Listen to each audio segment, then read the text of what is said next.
Welcome everybody to another edition of I'll Hang Up and Listen. Duane here from Two Goalies, One Mic. Another I don't even want to use the word heartbreaking loss because let's face it, this team just never, ever can protect a lead, can never get a game in a garage. It's just, I saw a stat there like 8-5 when scoring first, and I kind of scoffed at it. I'm like, that's pathetic. Like 8-5, I know, like, oh, it's a winning record, but that's still pathetic when a team scores first and you just can't, maintain a lead. You have a 2-goal lead late in the third period and you just give it away. Just boneheaded play in your own end, a lot of puck watching, lack of awareness on the Larkin tying goal. You had 3 guys puck watching. Fabry letting Larkin just kind of sneak in and score that game tying goal. It's just boneheaded, low hockey IQ plays just are really just killing this hockey team. And don't get me wrong, like, I'm going to be critical, but at the same time, it's like you have so many players out there that will not be a part of this team next year that are probably going to be gone, not probably will be gone at the deadline. One of the things I think Elliot Friedman spoke about the potential, the rumor that Buffalo is looking to move Colin Miller possibly for a first-round draft pick. A lot of people scoff at that, but to start the season, Colin Miller was probably one of our most consistent defensemen. I'm not going to say he's worth a first-round pick, but he is a right-handed defenseman, and we did all see what Rasmus Ristolainen got from Philadelphia: a first, a second, and Robert Hagg. I mean, there is a premium right-handed defenseman in this league. So who knows? Maybe we get more than what we think. I'm not saying you get a first, but maybe you get more. Maybe you get a second, and I think that's a win. If you can get a second for Colin Miller, that's a win in my book, 100%. So, a lot of names that are going to be gone. I know one of our interns is getting ready to, Carson is getting ready to, release an article on that to see the kind of just, side by side the numbers of the players that you would expect to be, available at the deadline from Buffalo, and what the return might potentially be, what you could speculate. You guys could discuss that. I don't know. It's just get back to the game. Very, very, very just, you had your high points and your low points. Aaron Dell played one hell of a game, deserved that win tonight, and Buffalo just could not get this in the garage for him. Dylan Larkin is one of my favorite players to watch in the NHL. The guy was bred to be a captain, was bred to be a leader. Scores big goals all the time for Detroit, and absolutely deserves the C on his sweater. And of course, scores the game tying and the game winning goal for the Detroit Red Wings tonight in overtime. Buffalo is just, I don't want to say they're a slow hockey team, but it just seems like they're too slow for 3-on-3 hockey right now. They just got absolutely dominated in 3-on-3 seemingly this season, especially in that 3-on-3 overtime period. They could not get the puck out of their own end. They struggled. They struggled to get possession. And it literally looked like a 5-on-3 power play out there, not 3-on-3. It was just hard to watch. Alex Tuch, I thought, had one of the better games out of the Sabres tonight. On that second goal, it doesn't happen without his hard work in the corner. The guy battled. Was it Cedar? Maybe I might have been Cedar. I can't remember. Maybe somebody that is watching on YouTube can give me that name. But he battled him. He won that battle. He got the puck to the front. Tage Thompson takes a shot, and Jeff Skinner's there to bury the rebound. And we're all listening to Party in the USA to a very, very empty crowd at KeyBank Center. Obviously, the weather played a huge, huge part in that. But Jeff Skinner is having a huge turnaround season for Buffalo. I believe he's on third pace for 32 goals this season, which obviously compared to the previous 2 years is, night and day under Ralph Kruger. I've seen every time he scores, not just a goal, but a big goal. You see people just, make the Ralph Kruger references, and it's so funny. I think I read one that said, Jeff Skinner's on pace for 32 goals. Just goes to show what a guy can do when his head coach doesn't want him dead. And, I myself tweeted out every time Jeff Skinner smiles, Ralph Kruger has diarrhea. It's so true that you give the guy opportunity, he's going to produce because he's not afraid to get into those dirty areas below the dots around the net, pick up loose pucks and score. There's nothing really fancy about Jeff Skinner's game. He's just willing to, take a beating for loose pucks in and around the net and score. More often than not, he's going to score a garbage goal in front. You're not going to score a highlight reel goal. Not saying that he can't, but that's just Jeff Skinner's game. And, I think there's been another bright spot this season is Jeff Skinner's turnaround. And, you're not going to get a guy to live up to that contract. You're just not. It is hard to watch. Not hard to watch. It's hard to stomach him getting paid that kind of money. But again, that's not his fault. It's not our fault. Jason Botterill, paid him $9.5 million. It was an absolutely terrible decision by Buffalo to pay that guy that money after what was clear as day a contract year. Was really bolstered by the play of Jack Eichel.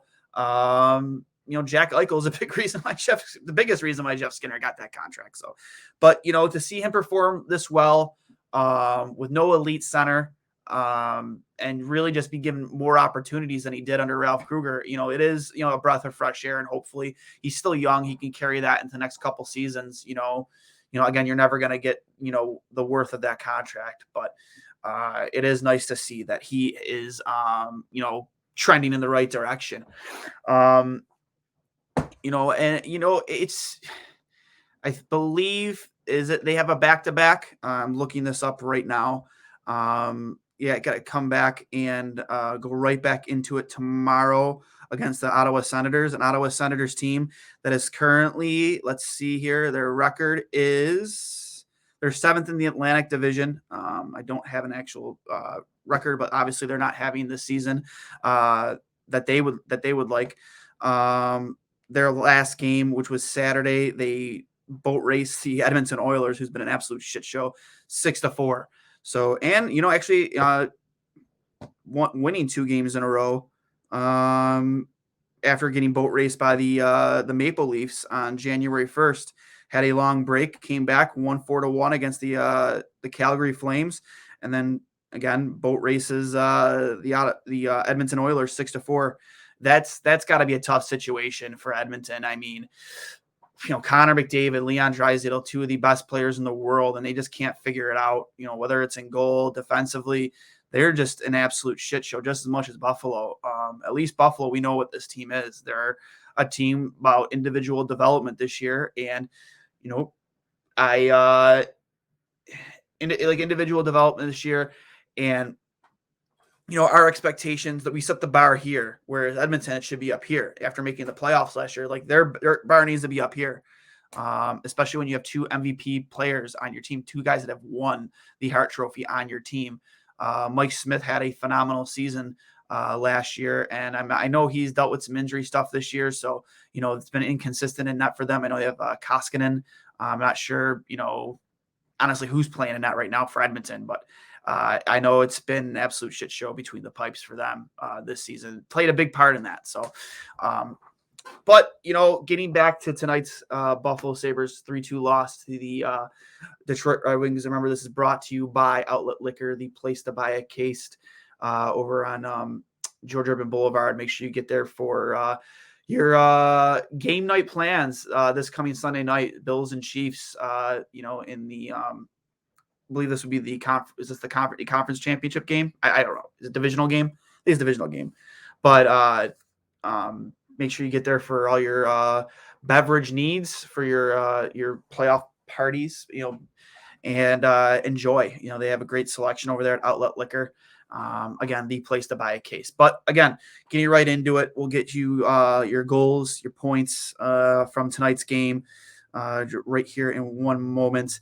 Again, 3-2 loss to the Detroit Red Wings in a matinee game today on Martin Luther King Day.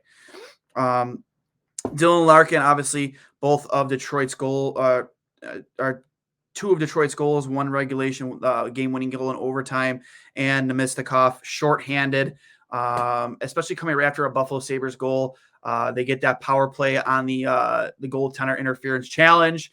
They come back, they get a power play, and they give up a shorty. I mean, can't let that happen. I mean, another thing too I saw on Twitter, man, is and I'm not sure how much you can blame him. I mean, I'm sure there is some blame, but you see this team constantly give up leads in the third period and not being able to close out games, how much are you putting that on coaching? I mean, I'm not really putting a ton of it on Don Granato right now, just because you look at the roster and it's just like, what's he supposed to do? You have guys that are still out from COVID. You have guys that, a lot of players in this team that won't be here next year that really aren't NHL level anymore. And, I'm hard pressed to put a lot of blame on I hate that name, on Don Granato right now.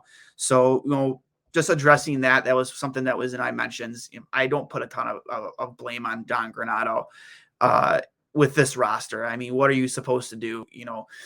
What I want to see is consistent 60-minute efforts and see the guys that we want to develop to continue to develop. To see I know Rasmus Dahlin with another assist tonight. Adding to kind of like a resurgence season for him. I know he just got announced as Buffalo's representative in the All-Star game. I'm really surprised. 23 points in 38 games for the Swedish defenseman. I'm not sure if he leads the team in points. I don't think he does, but he's having really like a comeback season. And I know we were really hard on him to start the year, but ever since getting back with Jokiharju, he's really turned it around, especially in his own end. Also, Buffalo goal scorers, as I said, goal and assist to Jeff Skinner. And Henry Jokiharju open scoring early on in the first period. Tage Thompson with an assist. Again, as I said, Dahlin with an assist. And Aaron Dell with 32 saves on 35 shots against, giving up 3 goals back-to-back. Great starts for Aaron Dell. But again, you just need to get these games in the garage, especially when you're getting a performance like that out of a goaltender like Aaron Dell. Be very interesting to see what Buffalo's moves are coming into this trade deadline, especially at goaltender. You have UPL at week to week. You have Malcolm Subban month to month. It's extremely difficult to imagine that they aren't shopping around once again for a goalie. I mean, you can't really realistically continue to put Michael Hauser and Aaron Dell out there, right? I'm not sure how close Craig Anderson is to coming back. I haven't seen much on that. I think I saw that he was practicing again, but even so, are we really expecting a guy to coming back after, an upper body month-to-month injury and expecting him to just take the reins and play most of these games? No, I don't think so. I think you got to find, another solution to this issue. And once again, another issue in that I don't know the numbers offhand. I'm gonna figure that out. After I get done with this, is I want to know how many goalies Buffalo has started since the departure of Ryan Miller, because I'm sure it's astronomically close to 50. Like last time I looked, it was well over 20, close to 30. So, but with this season, I think we're on to, you've had Dell, Tokarski, UPL, Hauser, Craig Anderson. I think that's it, right? And Malcolm Subban. Is that 6? 6 goaltenders this season have dressed for the Buffalo Sabres. That's fucking insane. So we have a couple comments here. What is new? Never can hold a lead. It was a good game from Tuck, but do you think he is going to continue to want to play for Buffalo? Absolutely. There is no question on that, Matt. It's, you don't see the concern or the panic in Alex Tuck's face when talking to the media. Like he especially knows what this is. This is all about, again, as I mentioned before, individual development, getting these kids, teaching them the ways of the NHL, turning them into winners, even though if they're not winning this season. I know just for the sense of fan morale, I'd like more wins, but what I want out of these players is showing more individual development through and through. I want to see Dylan Cousins to continue to move his game forward. Rasmus Dahlin to continue to become the elite defenseman we expect him to become. I want to see more if Peyton Krebs sticks around. I want to see more from Peyton Krebs, like that fancy assist to Alex Tuck that we saw. I want to see more individual plays like that. Obviously, Jack Quinn, after being sent back to Rochester, back-to-back 4-point nights, gets his first career professional hockey hat trick. Guy is absolutely tearing it up in Rochester, so I'd imagine it's not the last we're going to see of Jack Quinn, especially in this world of COVID where you constantly have players, being on and off the COVID list. So I'd imagine we're going to see Jack Quinn again at some point for the Buffalo Sabres. When we see JJ Peterka, see him to continue to move forward in Rochester if he ever comes back up to Buffalo again. Continue to see Alex Tuck to be the leader he has been so far for this team.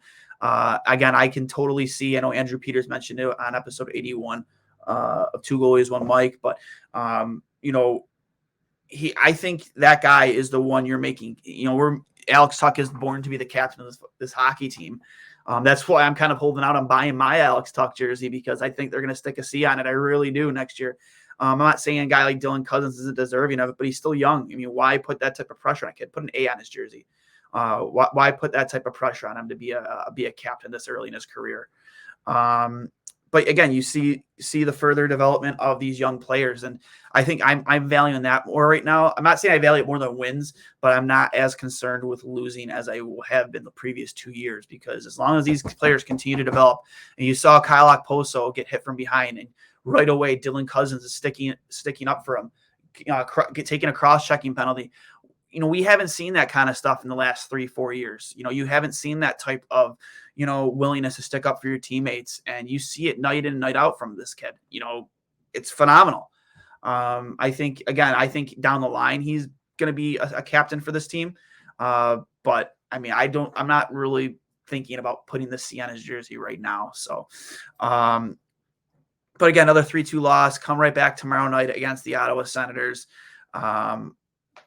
Who knows who's going to be in that? I'd imagine maybe it'd be Michael Hauser, who is, that's normally what you do in a back-to-back, especially with Aaron. And I think Aaron Dell played the last game, so giving him the night off, starting Michael Hauser against a team, even though they've won 2 in a row, a struggling, Ottawa Senators team this season. So I definitely foresee Michael Hauser being in net tomorrow night against the Ottawa Senators. But with that being said, just a few more comments here. Skinner is a finisher. Absolutely he is. There's nothing really fancy or not unique about his game, but the guy just finishes plays.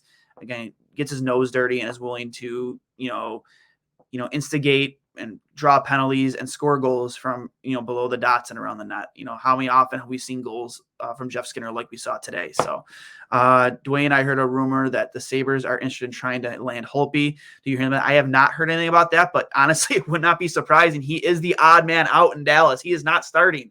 I'd imagine, granted, like a no trade list, why wouldn't Holtby want to come to Buffalo for a chance to at least play? Like, nobody likes to sit behind a bench unless he's content with his position down in Dallas.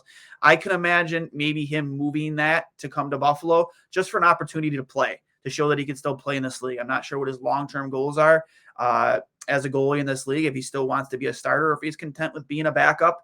But, being traded to Buffalo gives him an opportunity to at least start some games, show he can still do it, and maybe land somewhere else and, get a contract, for 1 or 2 years.